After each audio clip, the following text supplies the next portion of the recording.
okukola ebintu bye ebitatambula bulungi eri abantu abangi ababbibwa ssente zaabwe olw'okuba nti yali ali connected kweno ali member eno mu society yaffe ng'ate n'eri member abantu batakitegeera bulungi nnyo kyetaaga okulambululwa nti eno sako y'abantu teyali company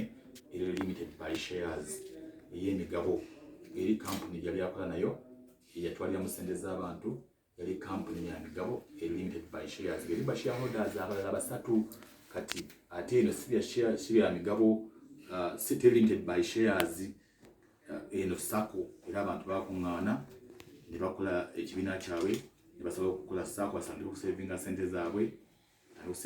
zaabwe oluvannyuma bwe zinaaba ziweze ate naffe wano nga tulina akakiiko aka investment bwe ziba saved tutulwana kumanya ssente nkazi tulinawo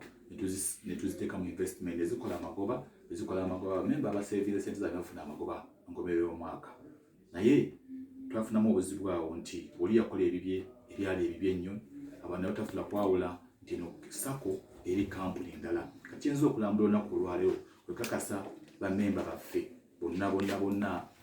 ggwanga nti eno sako eri independent erina amateeka gayo bylaws agagifuga gali wano yo yabamemba buli muntu yenna alina share asigala nga alina vote ye emu bweti ekiwunyisa nti ono omusajja ye ntabaazi ye wadde yali ku founding members mu kitabo nga mwali naye ate teyagula share talinamu share musako muno katwatuula akakiiko kaatuula ne kasalawo kamugyemu kubanga empisa ze zaali zikwatagana n'amateeka agafuga ebitongole bino cooperative societies neeyisaaye netusalawo akakiiko AGM netuula ne bamugyamu bafulumya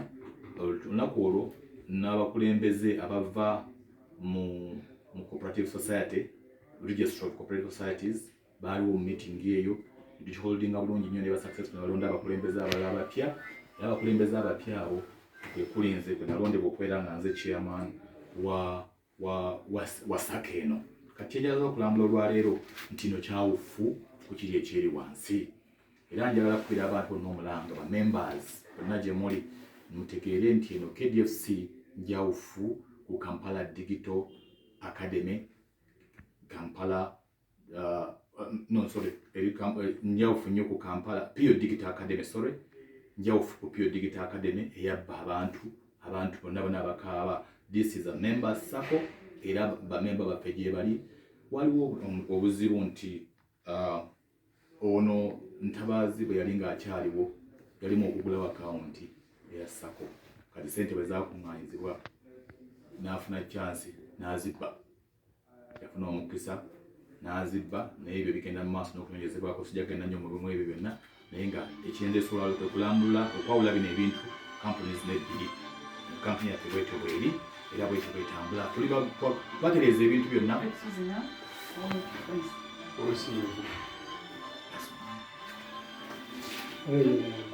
It's behind me.